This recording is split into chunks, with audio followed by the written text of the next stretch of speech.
L'univers de l'écriture est énorme. Depuis que je travaille avec les auteurs, j'ai été impressionné par la passion qui les anime.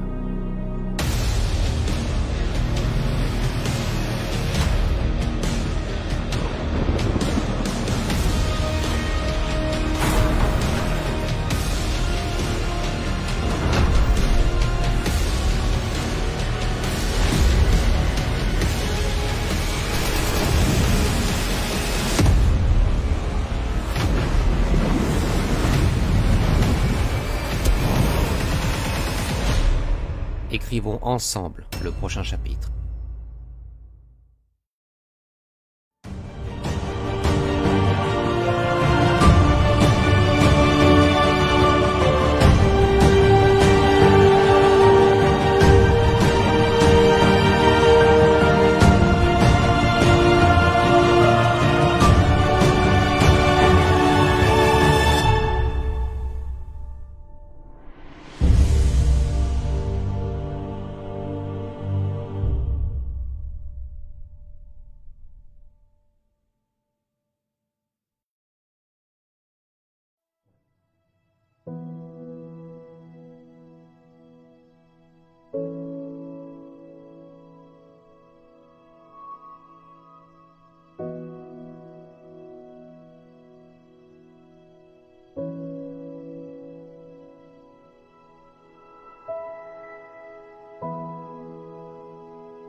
Bonsoir à tous, bienvenue sur le groupe auteurs, blogueurs et lecteurs Même Passion pour ce nouveau live du samedi après-midi où on a la chance aujourd'hui de recevoir donc Benjamin Audoy, auteur donc du roman Bonjour Messieurs, un prof en Inde aux éditions Netcom.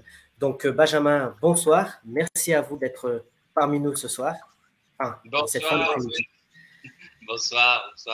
Bonjour. Voilà, donc je suis ravi donc de vous recevoir donc pour ce nouveau live et je tiens à saluer donc toutes les personnes qui sont déjà présentes, dont Gilles Paris, Sylvain Bandas, Dominique Guénin qui nous dit donc bonjour Florian, bonjour Benjamin, ainsi que Lecture indienne et autres nouvelles qui dit bonjour, c'est parti pour un petit tour en Inde avec Benjamin. Merci pour cette rencontre, sympa la vidéo. Voilà, donc merci à vous. Donc, vous connaissez, Benjamin, le principe de l'émission. Je vais vous laisser, donc, dans un premier temps, vous présenter, nous dire qui vous êtes.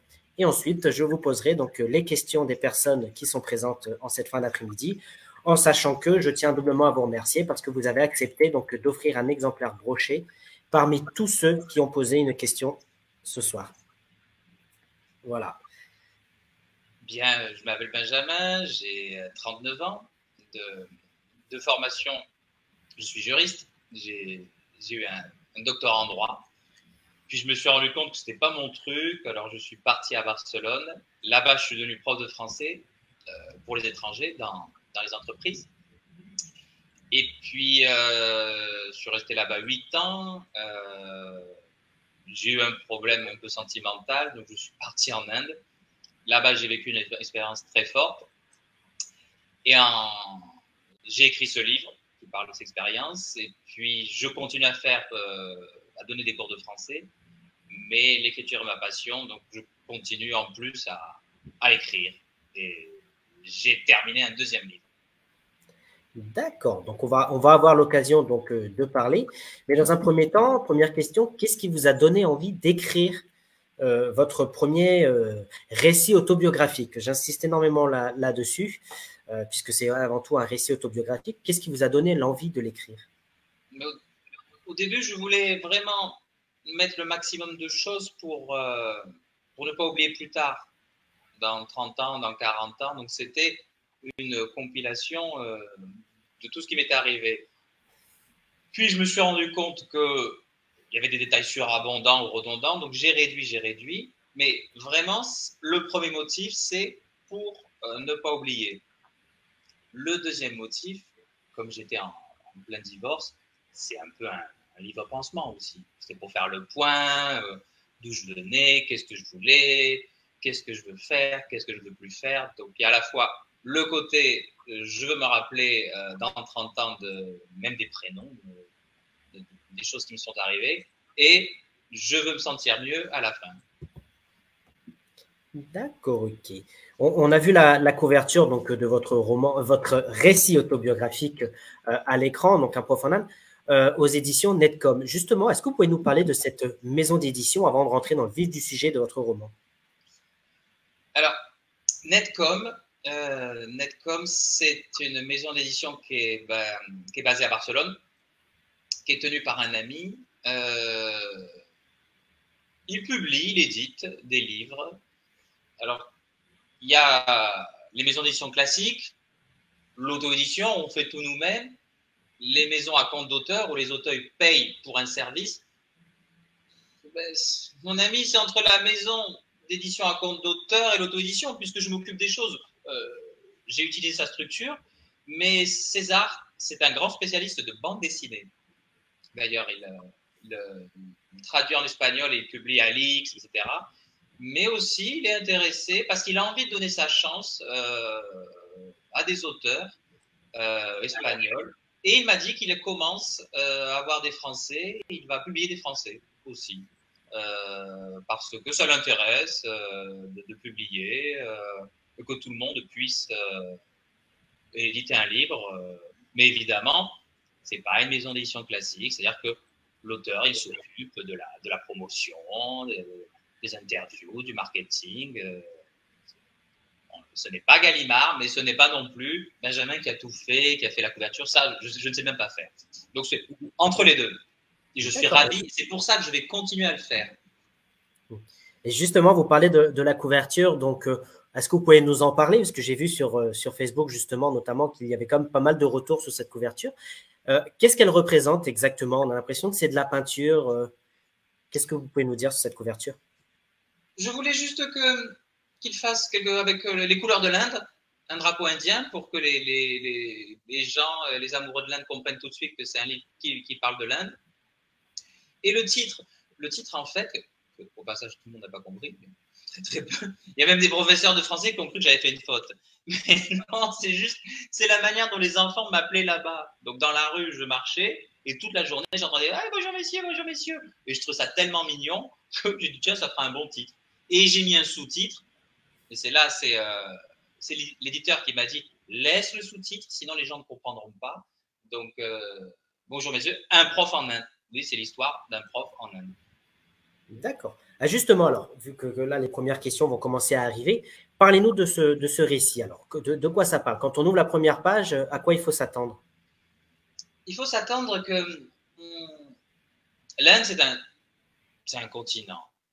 Un sous-continent, c'est un pays complexe. Et des récits sur l'Inde, il y en a pas mal. Et chaque auteur, il a son style et il a sa vision de l'Inde, qu'il soit natif ou qu'il soit pas natif, qu'il soit un occidental par exemple. Beaucoup de récits sur l'Inde, c'est les senteurs, les couleurs, etc. Tout ça, bon, c'est très bien. Mais moi, mon livre, c'est pas c'est un peu de ça, mais très peu, c'est mon expérience.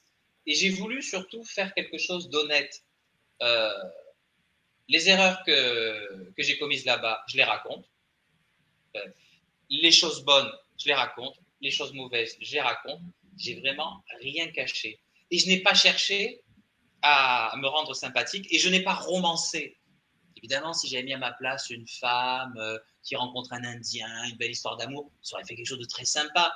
Mais là, c'est une autobiographie, c'est un récit autobiographique. C'est vrai, je n'invente rien.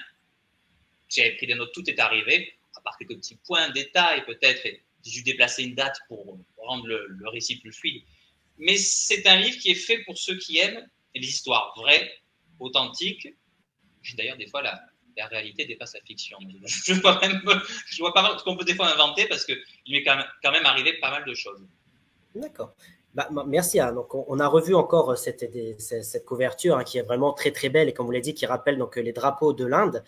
Justement, il y a une première question qui vient de m'être arrivée en message privé. Donc, n'hésitez pas à mettre les questions en commentaire du live directement, puisque je rappelle qu'il y a un exemplaire à gagner parmi tous ceux qui ont posé une question, donc il faut que les questions soient quand même comptabilisées sous le live, qui demandait que retenez-vous vraiment de l'Inde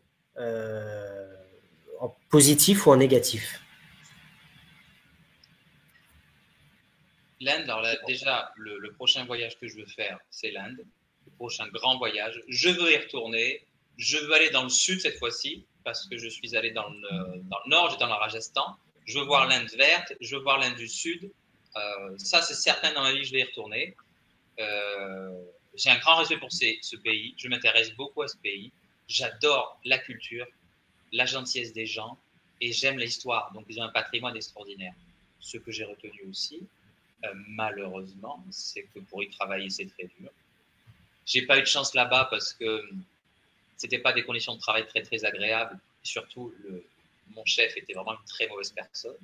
Comme je dis toujours, il y a 1,2 milliard d'Indiens, ils sont adorables. Et il a fallu que je tombe sur un mec menteur, pas très honnête, qui faisait du harcèlement sexuel, qui vraiment, c'est vraiment pas une bonne personne. Donc, vivre en Inde, oui, en vacances ou à la retraite ou en année sabbatique, tout ça. Y travailler, non.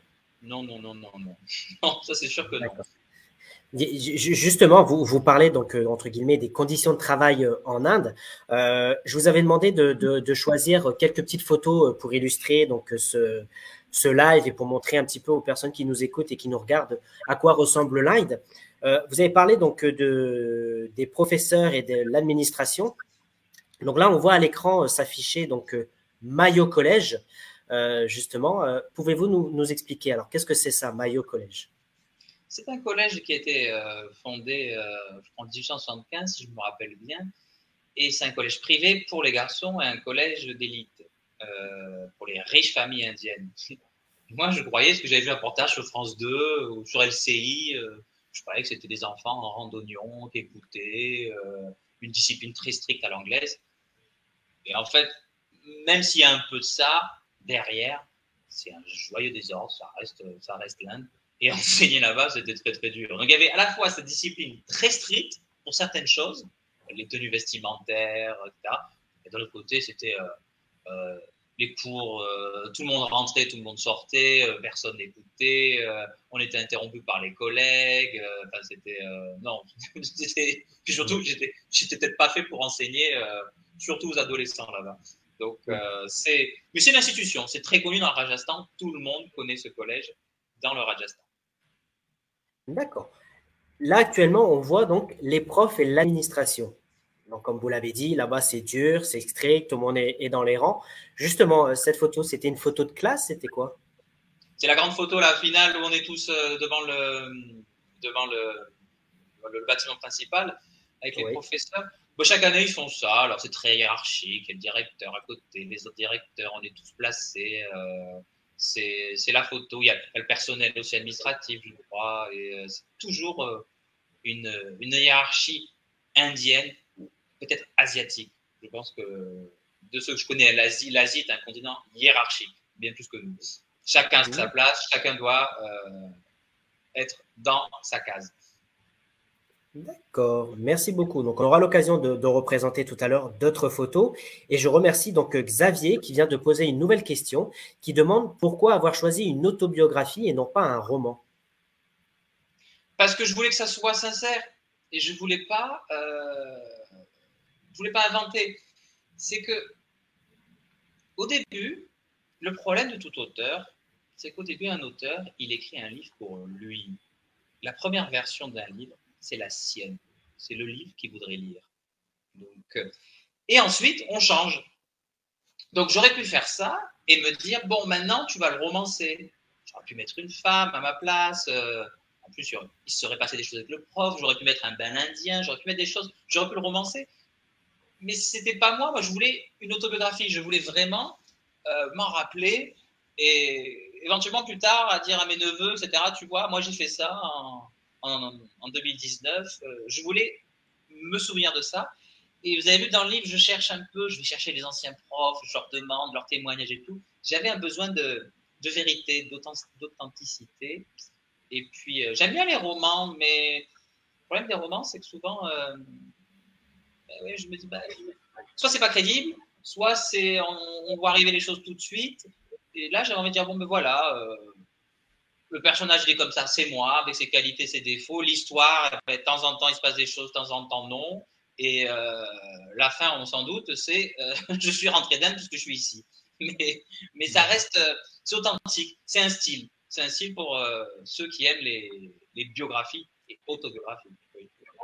Voilà, donc bonjour messieurs, donc un récit autobiographique chez Netcom 2, dont je rappelle, hein, un exemplaire est à gagner parmi tous ceux qui posent une question, dont Ghislain Bédard, pardon, bonjour à vous, qui demande, vous avez enseigné le français en Inde, quelle est la véritable place du français justement dans ce pays?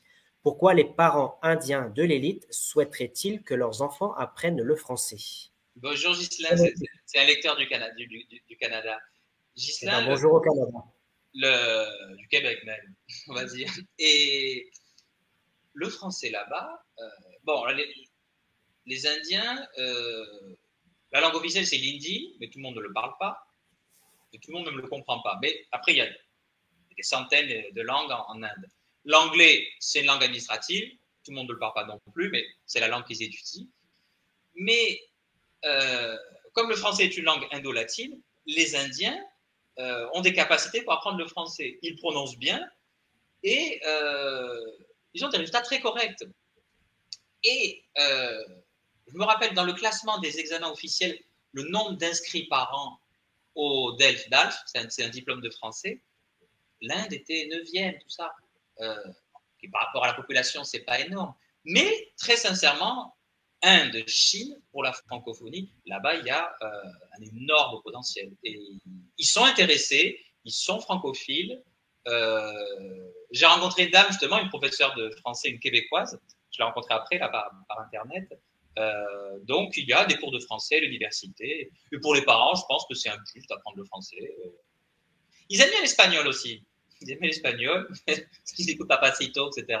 Mais ils sont très ouverts aux langues, puisque naturellement, ils en parlent 2 ou ils en côtoient 2, voire 3. Donc, ils ont des bons niveaux en langue. Ouais.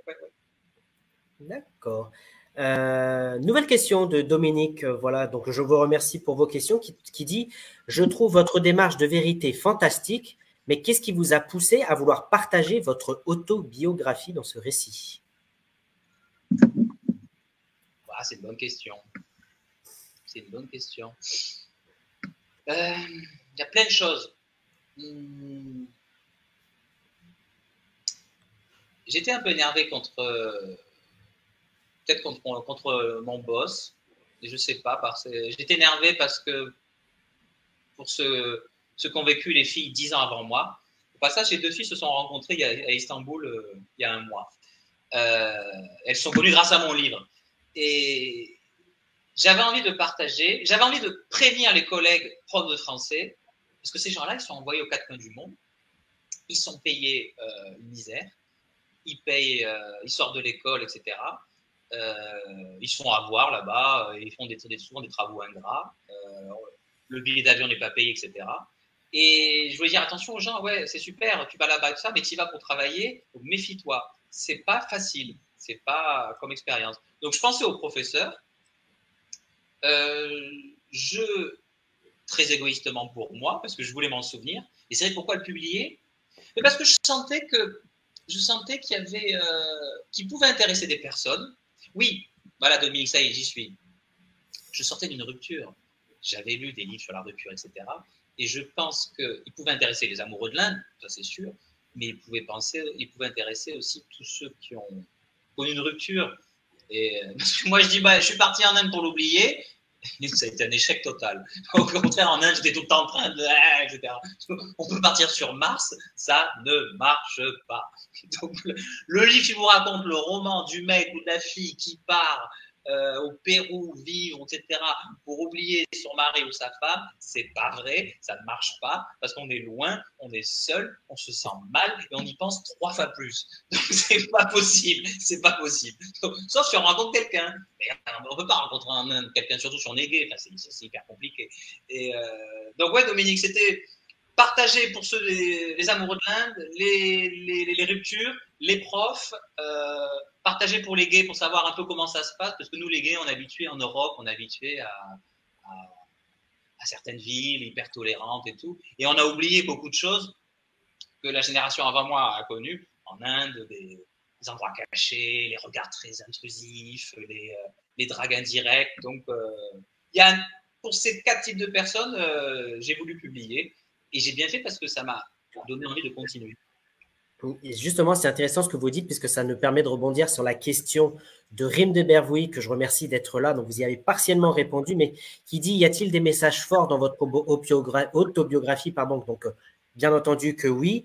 Mais l'avez-vous écrit pour faire passer des messages en particulier ou juste pour vous souvenir de cette partie de votre vie? Les deux. Mais le message principal,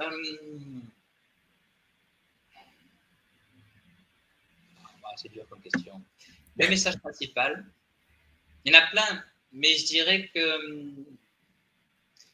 l'essentiel, le message principal, c'est que l'Inde ne m'a pas métamorphosé, m'a pas changé. Souvent, les livres sur l'Inde, c'est l'avocat d'affaires. Alors ça, c'est les romans. Il va là-bas, il va en Inde, gna gna, il fait du yoga, tout ça, et puis après, il est pauvre, et puis il fait.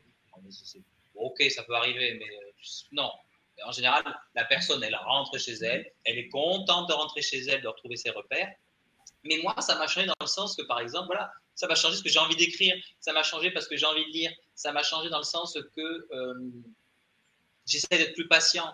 Je ne suis pas devenu végétarien, je ne suis pas bouddhiste, mais j'essaie de dire, bon voilà, il y a d'autres mondes, il y a d'autres manières de vivre, et elles sont toutes intéressantes finalement. Et notre monde occidental a beaucoup d'avantages aussi, et beaucoup de qualités. Il ne faut pas croire que l'Inde, c'est le paradis, que nous, ça serait l'enfer, l'Europe, c'est nul, et que l'Inde, c'est génial. Certains sont comme ça. J'ai parlé avec des gens, ils disent, ah oui, moi, je veux pas que ma fille, elle soit éduquée en Europe avec toutes les valeurs. Oui, mais excusez-moi, moi, je pense qu'en Europe, un pays dans lequel les femmes ont plus de liberté, les gays ont plus de liberté, n'est pas un pays n'est pas un continent à jeter. Donc, là-dessus, il y a des choses bonnes et mauvaises partout. Justement, il y avait une question de Dado Dadou, donc, qui a aimé votre roman et qui m'a chargé de vous poser cette question, qui demandait comment avez-vous vécu votre retour en Europe par rapport à l'Inde, et est-ce qu'en Europe, nous avons des choses à nous inspirer de l'Inde? Le retour en Europe, moi au début, je suis rentré, ouais, parce que je raconte pas ça évidemment. J'arrive, c'est le confinement, donc j'arrive à Paris, je suis confiné à Paris, dans l'appart d'un ami pendant 2 mois, et moi c'était génial. J'avais l'appart hyper confortable pour moi. J'avais un supermarché à 20 mètres. Donc, j'ai cuisiné français pendant 2 mois. C'était silencieux. J'ai écrit. C'est un très bon souvenir. Il n'y a aucun problème. Mais moi, j'ai aimé. Je suis content d'entrer chez moi. Après, je suis rentré à Barcelone. Là-bas, mon propriétaire a voulu vendre l'appartement. Et je suis arrivé à Lisbonne. Mais j'ai envie de retourner en Inde pour les vacances. Qu'est-ce qu'on peut s'inspirer? Mais je pense qu'on le fait déjà tous. Le yoga, il est en pleine expansion. On est de plus en plus végétarien. On essaye de faire la méditation. Je pense qu'on est tous et toutes des personnes qui tentons de faire des choses. Et je suis sûr qu'à titre personnel, ouais, on le fait bien, on essaye. Certains le font plus. Ils vont dans des ashrams pendant 3 mois, bah, très bien pour eux, super. Mais si vous déjà vous arrivez un peu plus calme de temps en temps, ah oui, je râle plus quand le bus a 2 minutes de retard. Oui, ça oui. Chaque fois que j'y pense, je dis, qu'est-ce que je râlais avant, j'étais là, ouais, merde, je suis en retard, le bus, je vais être en retard au boulot, tout ça, pour 2 minutes, mais les Indiens, ils ne râlent même pas quand le bus il a 3 heures de retard. Non, c'est pas pour 2 minutes. Oui, j'aurais envie de faire ça, d'écrire un livre d'un Indien qui vient ici, qui veut faire le contraire. Mais je ne sais pas si je pourrais le faire. Ça, c'est intéressant. Lui, il te se tient, mais ils sont complètement tarés en France. Mais c'est sûrement ça. Justement, question de Anne Rogy qui dit « Beaucoup de dialectes en Inde. Quand vous parlez de l'Inde, où étiez-vous exactement ?» J'étais au Rajasthan, à Ajmer, où normalement on parle hindi et rajasthani, etc. Donc, le rajasthani c'est un dialecte, mais c'est une langue apparemment dans la zone où elle est parlée là-bas. Et après l'anglais avec beaucoup de personnes, dans un endroit touristique, mais c'est faux de croire que tous les Indiens parlent anglais, pas du tout. Ok, super. On revoit la couverture de votre roman à l'écran parce qu'effectivement, elle rajoute une chose, Anne Roger, qui peut être intéressant pour avoir des explications. Sur la couverture dont on voit l'image, il y a marqué « Deuxième édition ». Veut-il dire que c'est une suite? Me demande Anne Roger. Non, du tout, Anne Roger, c'est que j'ai dû, dans la couverture, dans la 4e de couverture, en fait, après, j'ai dû mettre une recommandation d'un auteur que je connais, d'un écrivain qui a beaucoup aimé mon livre. Et le fait de rajouter une ligne nous oblige à refaire une 2e édition. Si on change quelque chose de la couverture, il faut faire une 2e édition. C'est pour ça. Donc, j'ai un peu modifié derrière. J'ai été obligé de refaire une 2e édition. Mais c'est exactement le même livre. Peut-être quelques copies corrigées, mais c'est le même livre. D'accord, merci beaucoup pour ces explications. Justement, on va commencer à parler un petit peu de votre future actualité avant de revenir donc sur ce premier essai. Dominique, qui nous dit « Vos prochains livres seront-ils toujours basés sur des expériences vécues ou écrirez-vous dans d'autres genres ?» Dominique, le prochain livre, c'est un roman. Donc, j'invente. Mais il y a des auteurs qui sont capables de tout inventer, apparemment. Et il y a des auteurs qui s'inspirent de choses réelles. Même la fantasy, etc., Game of Thrones, l'auteur, il a lu La Reine Margot, il connaît très bien l'histoire de France, il a des références, ils ont lu et ils sont inspirés. Donc, moi, je me suis amusé dans le 2e, parce que j'ai mis un personnage principal, c'est une femme, mais je me suis complètement inspiré pour 2 personnages d'amis que j'ai. Donc, parfois, oui, je m'inspire complètement. Je me dis, ah, ils sont super. Je vois quelqu'un dans la rue ou je connais quelqu'un de mon entourage. Je me dis, oh, quel personnage de roman, lui ou elle. Et après, des fois, non. Je peux inventer tout. Certains, je les ai inventés totalement. Mais il y a les deux. Il y a des choses qui sont vraies.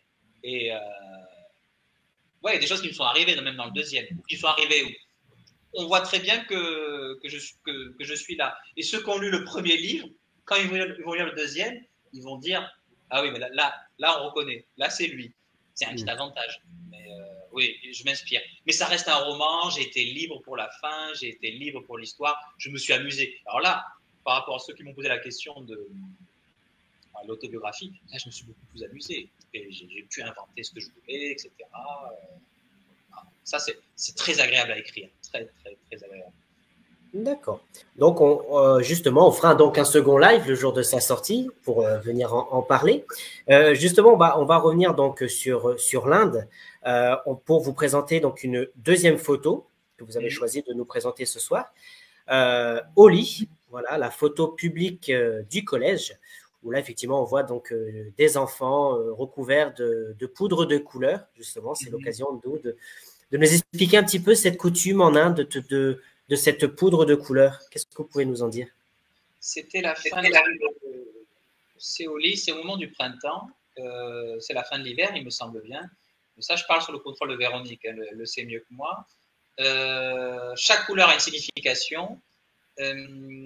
Et pour se souhaiter de la joie et du bonheur, on se jette ces couleurs. Normalement, il y a de l'eau aussi, mais comme c'était l'année, il y avait le Covid commençait, le collège a eu peur, ils ont dit non, l'eau interdit. Moi, je suis resté au collège, je ne suis pas sorti. Donc, c'est une fête au lycée, je pense, pour se souhaiter beaucoup de bonheur, où chaque poudre a une signification. Mais désolé, je ne suis pas un spécialiste de l'Inde. Non, mais effectivement, on constate effectivement sur cette photo qu'ils ont tous les pieds dans l'eau. Ils sont dans l'eau là actuellement, non? Il y a dans l'eau, il y a de l'eau. En bas, je ne sais pas. Mais c'était. L'Inde, c'est toujours tellement complexe que je me dis, oh, je ne comprends pas. Je regardais. Et maintenant, j'ai progressé dans mes connaissances de l'Inde, la force de lire des auteurs qui parlent de l'Inde. J'ai progressé.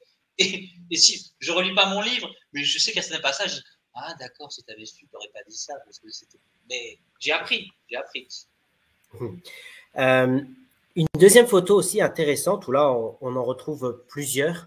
Donc, on voit effectivement en arrière-plan donc ces femmes recouvertes d'un voile de couleur, donc peut-être les mêmes significations que ce que vous venez de nous dire, mais également ces 4 petites photos qui ont une importance pour vous, de ce petit garçon de dos qui écrit sur un tableau blanc. Ah ouais, ça c'était mignon, ça. C'était pas... Je devais faire des heures supplémentaires, personne venait. Le français, là, Ghislain, non, le français quand même, c'était un peu comme... c'est une option, donc c'était pas... Ils avaient le choix entre sanskrit, français ou allemand. Bon, voilà, si tu dis un Indien, tu veux faire du sanskrit, du français ou de l'allemand, la plupart, ils prennent français, on les comprend, quoi. Et ce petit garçon, il était venu, alors je lui avais mis le verbe, je sais pas, un verbe en hier, il me l'avait conjugué. Je trouvais trop ça mignon parce que je me suis senti utile pour une fois là-bas. C'était bien, c'était sympa. C'était un bon moment d'enseignement. Bah, on voit effectivement, et je vois les commentaires que vous en parlez avec passion, parce qu'on voit également cette photo-là, avec ces 4 regards masculins et féminins. Les Indiens, on remarque qu'ils ont comme un regard, on reconnaît tout de suite en fait. Oui, mais regardez bien les yeux, c'est que c'est en fait, moi j'avais l'image de l'Inde, quand j'arrivais, de l'Inde des Indiens du Sud, quoi, très mat, très... Et donc, il y en a beaucoup comme ça. Mais c'est tellement grand que les gens du Nord, ils vont avoir un physique bien plus blanc et ils peuvent avoir des yeux bleus, des cheveux châtains. Toute la partie de l'Inde que je ne connais pas, j'ai envie d'y aller, de la partie l'Est, donc celle qui est après le Bangladesh, avant Myanmar, là, on commence à avoir des yeux bridés.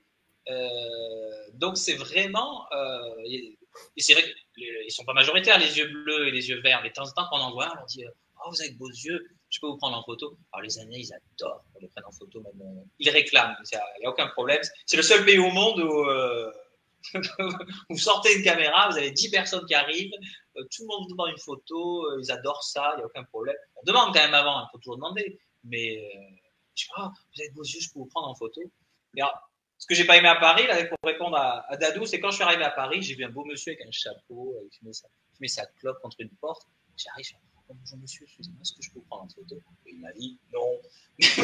Mais c'était truc. Je le trouvais beau, il avait 60 ans, son chapeau, c'était le français typique, il fumait, je sais pas. Je dis ah, c'est bien cette photo. Il m'a dit non. Il avait une certaine classe, quoi. Ah, il était classe, il était bien, il était très bien ce monsieur, mais il m'a dit non. Voilà, alors que l'Indien, mais jamais. L'Indien, il fume pas, mais il serait en train de me dire prends-moi en photo. Plusieurs fois, on m'a arrêté, on m'a dit hey, take a picture. Je dis, oui, d'accord, je prends une photo de vous. Ils adorent ça. Et justement, quand vous parlez, on sent, et j'ai senti une certaine émotion dans votre voix quand vous m'avez envoyé cette photo de ce petit garçon au polo bleu qui justement sourit. C'est vous qui avez pris la photo. Donc, que pouvez-vous nous dire sur ce petit garçon? Le petit garçon. Son polo bleu. Ouais, les plus petits, je les ai adorés. Je les ai tous adorés. Là. Moi, en fait, ce que je voudrais, ça fait beaucoup de signes. Si je pouvais enseigner juste dans l'école primaire, être logé dans un appartement confortable, correct, avec un lit, une douche, un peu, etc., un peu de lumière et tout, ça serait bien. Si j'avais pas ce chef abominable, je retournerais dans ce collège avec plaisir et j'enseignerais juste à l'école primaire. Je suis fait pour enseigner entre les 6-11 ans. Et entre 12 15, non. Les ados, non. Et après, j'ai enseigné avec les grands et j'ai gardé contact avec eux. Là, c'est plus intéressant. Mais je pense qu'il y a beaucoup de profs qui sont comme moi. En plus, je n'étais pas formé. Je ne suis pas fait pour les ados. Mais qu'est-ce que j'ai aimé les enfants, les plus petits. C'était une pagaille, hein, mes classes. Hein, parce que ça jouait, ça hurlait, ça criait. Mais on jouait, on rigolait, je leur apprenais des choses. Ils étaient vraiment adorables. Ouais. J'ai encore des contacts. Hein. Ils m'envoient des messages. Ils sont sur Instagram déjà et tout. Ah oui. Moi, je les adorais. Qu'est-ce qui manque? Mais maintenant, ils doivent être grands. Certains doivent avoir 13, 14, ou je ne sais pas. 13, ouais. Au courant.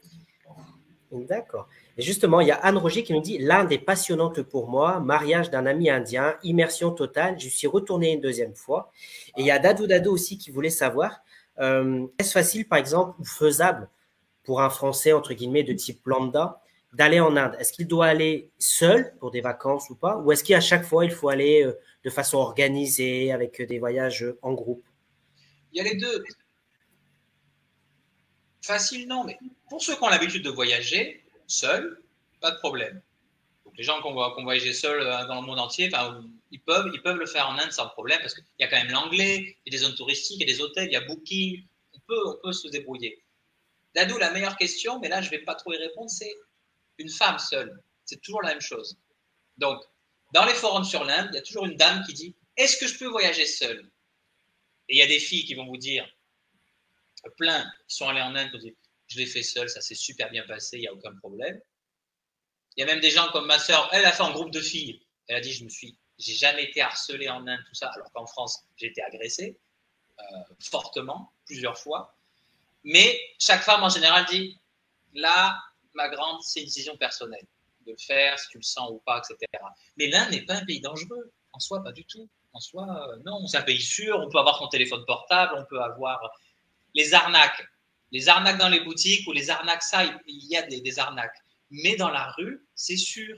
Malgré cette foule de monde, on se sent jamais, comme en Amérique du Sud, on se sent jamais agressé, on n'est jamais en tension. On est en tension parce que c'est bruyant, mais ils n'attaquent pas et personne n'attaque. Et puis même, je pense qu'on est tellement vu que s'il se passe quelque chose, il y aurait 40 personnes qui lui tomberaient dessus et tout. Donc non, c'est un pays formidable. Je recommande Je comprends qu'on n'aime pas l'Inde. Moi, c'était le dernier pays que je voulais visiter. Mais je vous dis, c'est comme Cuba. En plus, l'Inde change, mais elle change doucement. Ça va. Ça reste l'Inde encore. Donc, allons-y. Bon, mon père, il me dit, non, moi, sur Facebook, je vois les photos, ça va très bien. Bon, il a 70 ans. OK. Mais allons-y. Allons voir. Après, on n'aime pas, c'est sûr. Ou les deux à la fois. Mais c'est vraiment, vraiment un pays à voir, à découvrir. Si vous ne voulez pas y aller, lisez des livres sur l'Inde. Ça, c'est intéressant aussi. Et justement, Xavier Antoine qui nous dit « Qu'est-ce qui donnerait envie de lire votre biographie ?»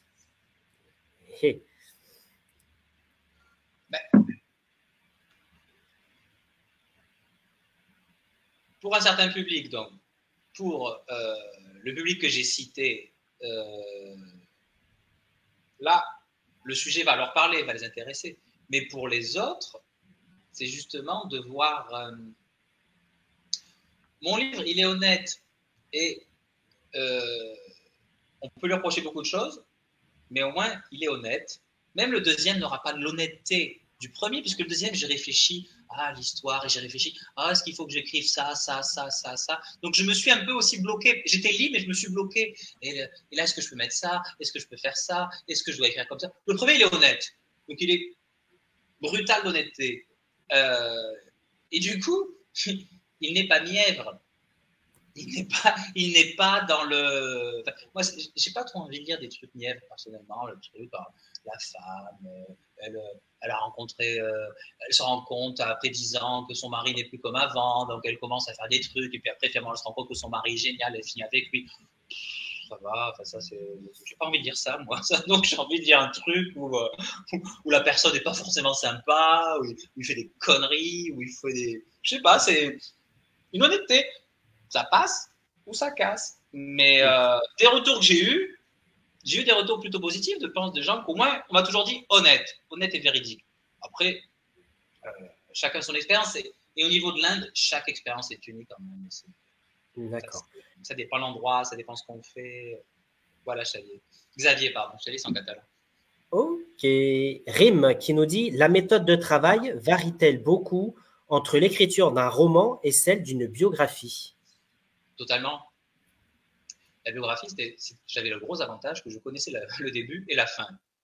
Et donc, il y avait un souci de vérité. Et donc ça, et c'était je pense que dans le premier, même si je ne montre pas les émotions, derrière, dans le style peut-être trahit une certaine émotion, une sensibilité forte que j'avais. Dans le deuxième, je me suis amusé plus. Et j'ai pu. Le deuxième, je l'ai mis en bêta lecture. Donc, pour ceux qui ne savent pas, je l'ai fait lire à des personnes inconnues, pas les premiers lecteurs, à des personnes inconnues. Et là, j'ai un peu corrigé certains points, etc. Mais le deuxième, j'ai ri. Bon, dans le premier aussi, mais dans le deuxième, j'ai ri encore plus. Je me suis amusé. Qui serait sympa, peut-être, ça serait de faire les deux en même temps. De faire une biographie romancée. Mais si on fait une autobiographie romancée, parce que si je fais une biographie romancée de Florian, bon voilà, je fais sa vie, etc., je vais le romancer. Sympa. Mais si je fais mon autobiographie romancée, c'est-à-dire que je vais me mettre et je vais m'arranger. Je vais dire ça, là, non, voilà, j'ai fait une connerie sur le lendemain, j'ai dit une grosse bêtise, je vais l'enlever, ça me rend antipathique, oh là, j'ai l'air d'un idiot, là, etc. Ouais. Mais je pense que c'est intéressant, une biographie romancée sur quelqu'un. Autobiographie romancée, je ne sais pas. Je pense que la personne se rendra un peu sympa. Ça arrangera avec la vérité, je pense. En tout cas, je remercie aussi Marie-Blanche Cordoue qui est là et qui nous dit très intéressant et très bonne idée de faire partager ces cultures. C'est vrai qu'on ne l'a pas dit, mais c'est vrai que c'est un live exceptionnel dans le sens où effectivement, vous nous parlez essentiellement d'un pays qui est l'Inde. Hein, et on l'a revu tout à l'heure avec toutes ces photos qui nous parlent donc de ce pays. Et également Céline Marquise Desanges qui vient d'arriver. Ah, Céline, je la connais. Voilà. Alors, par contre, j'ai un écho. Je ne sais pas si de votre côté aussi, est-ce qu'il n'y a pas du son qui s'est activé? Non. Xavier qui nous demande combien de temps avez-vous mis pour écrire votre autobiographie? Au total, j'ai commencé quand j'étais là-bas en février. J'ai dû terminer j'ai dû mettre 10 mois. 10 mois au total. Mais en fait, quand on écrit ce qu'on ne sait pas, moi je croyais que quand on met la page fin, le dernier mot de la fin, ça j'ai dû mettre 4 mois peut-être. Je pensais que le travail était fait. Mais non. Mais ça, c'est l'erreur que tous les écrivains débutants ne savent pas. Xavier, si vous écrivez quelque chose, quand vous mettrez le mot fin, en fait, vous avez fait, je ne sais pas moi, peut-être un tiers du travail, même pas. Un quart. Donc, vous avez 3/4 de correction, de bêta-lecture, de trucs. Et puis après, les délais, la maquette, la couverture, tout ça. Donc, je ne sais pas, je parle sous contrôle des autres écrivains, etc., s'ils sont là. Mais dans mon cas, point final, un quart du travail. En plus, c'est super agréable. Moi, j'aime bien la première partie. Les 3/4 après, c'est dur. Hein. Très, très dur. Et justement, il y a Céline Marquis Desanges qui nous dit « Des auteurs connus disent qu'il faut absolument faire un plan détaillé avant d'écrire, un peu comme quand on faisait des rédacs au collège. » Donc, vous êtes bien placé pour en parler. Avez-vous fait justement un plan, des fiches personnages avant? Céline, le premier, j'avais l'histoire de A à Z, donc la question ne se pose pas. Le deuxième, j'ai écrit en tout… Alors, il y a deux styles d'écrivains. Il y a ceux qui font un plan avec les personnages. Il y a ceux qui écrivent comme ça, sans trop savoir où ils vont. Le deuxième, je l'ai écrit comme ça, sans trop savoir où j'allais. Et je m'en suis sorti, mais c'est cool. Là, je suis sur une idée de troisième.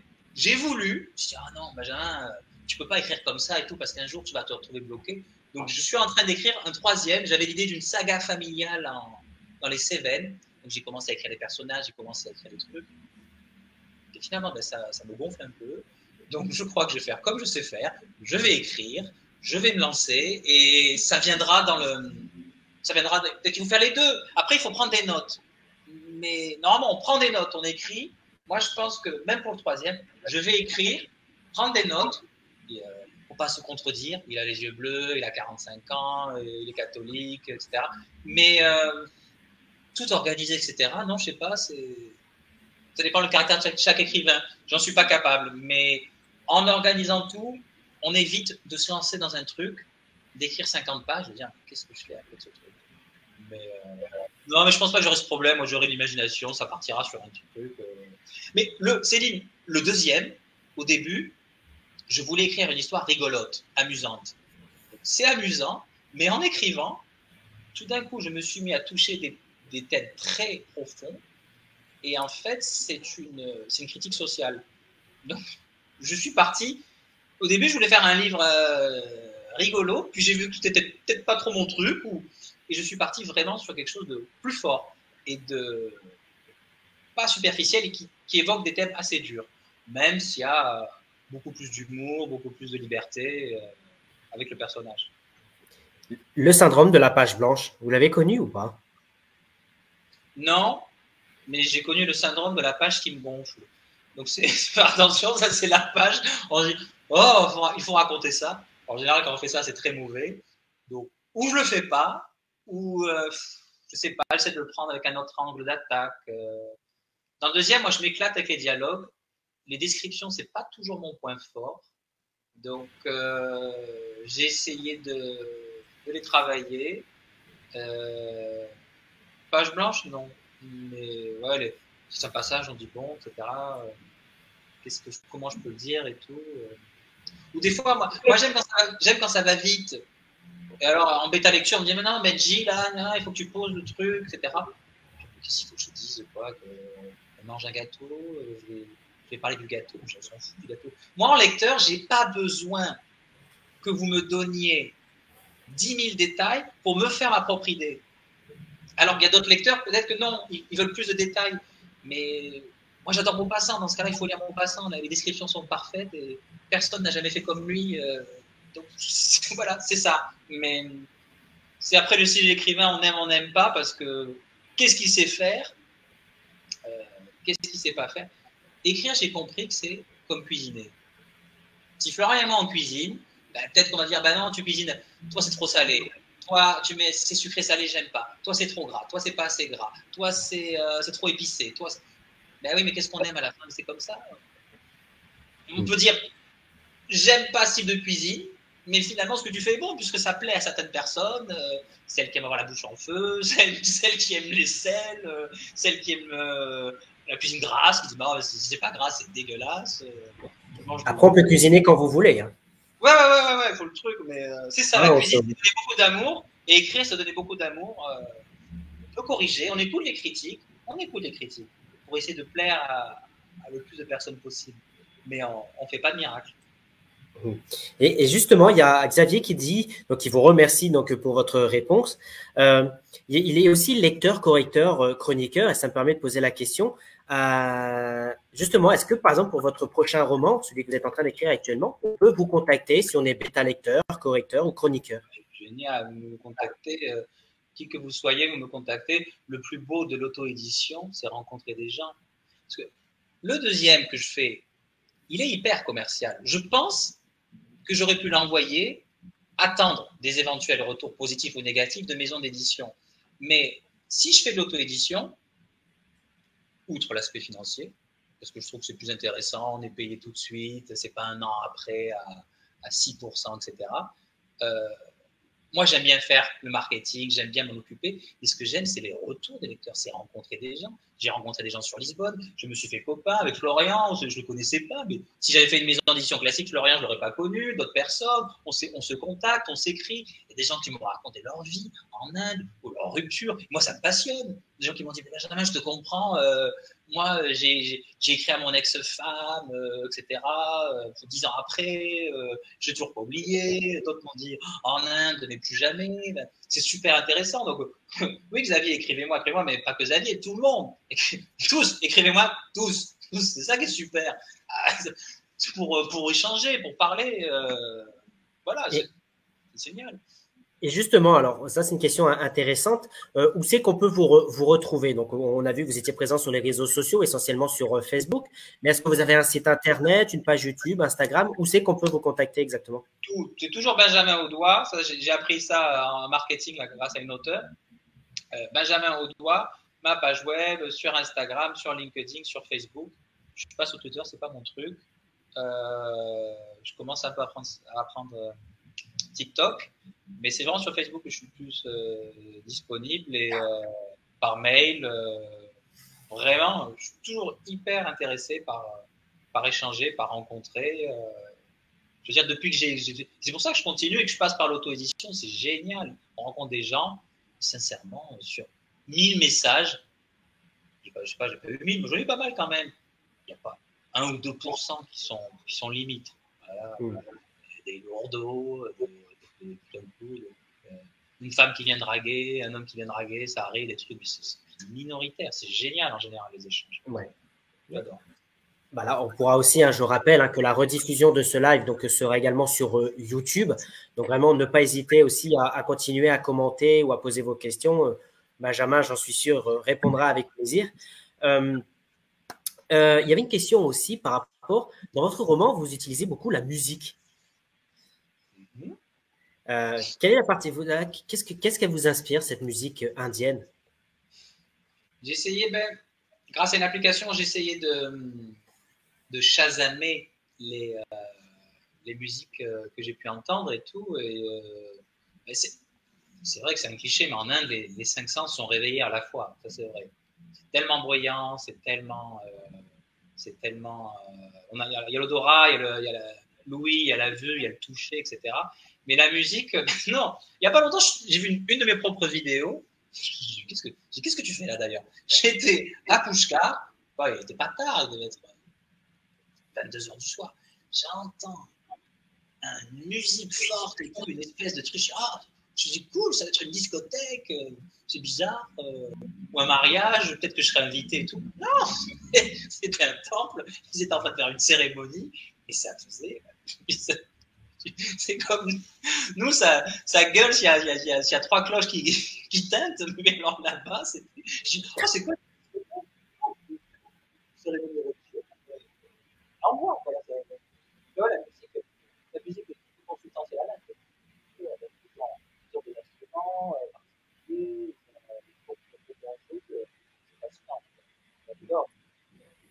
D'accord. Écoutez, merci Benjamin. Je vois qu'il y a plus de questions. Mais en tout cas, voilà, merci à vous d'avoir répondu donc, à l'ensemble des questions des participants. Vous voyez, on atteint presque l'heure de live. En tout cas, je tiens à vous remercier. Je tiens à rappeler qu'il y a eu et qu'il va y avoir un exemplaire broché à gagner parmi tous ceux qui ont posé une question. Donc, vous le voyez, l'exemplaire, il est ici. Donc, tirage au sort à l'issue de ce live parmi toutes les personnes qui ont posé une question. Donc, vraiment, merci à vous, Benjamin. Merci à tous pour vos questions. Rediffusion sur YouTube, sur la chaîne Les Lectures de Florian Alain. Est-ce que vous souhaitez donc conclure, Benjamin? Merci pour ces échanges. J'espère qu'on va les poursuivre après à titre privé. N'hésitez pas. Il y a déjà plusieurs personnes qui ont dit qu'ils allaient vous contacter.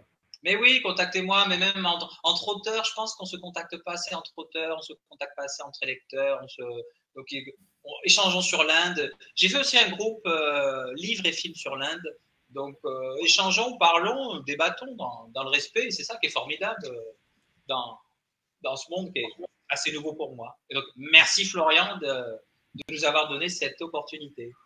De rien, et puis ça permet aussi de conclure, c'est que vous avez créé un groupe spécial aussi sur l'Inde. Donc voilà, n'hésitez pas à nous en parler, à le partager et surtout n'hésitez pas à le rejoindre parce qu'effectivement, il y a de belles photos et de belles idées sur l'Inde. Donc ce beau pays dont vous nous avez parlé, on le sent avec passion. Donc merci à vous. Merci. Voilà, en tout cas, merci à vous d'avoir donc participé à ce live. Et je profite donc pour vous rappeler que la semaine prochaine, c'est Laurent Lebob qui viendra donc nous présenter son univers livresque, dont c'est l'anniversaire aujourd'hui et je tiens à le lui souhaiter. Donc voilà, samedi prochain, Laurent Lebob qui viendra donc nous présenter ses romans ainsi que sa maison d'édition, Cara Édition. Merci à tous d'avoir suivi ce live. Benjamin, merci à vous aussi d'avoir été là. Je vous souhaite donc une bonne fin de week-end. La rediffusion sera sur YouTube dès ce soir avec le nom du gagnant. Merci à tous et à très bientôt. Ciao, ciao.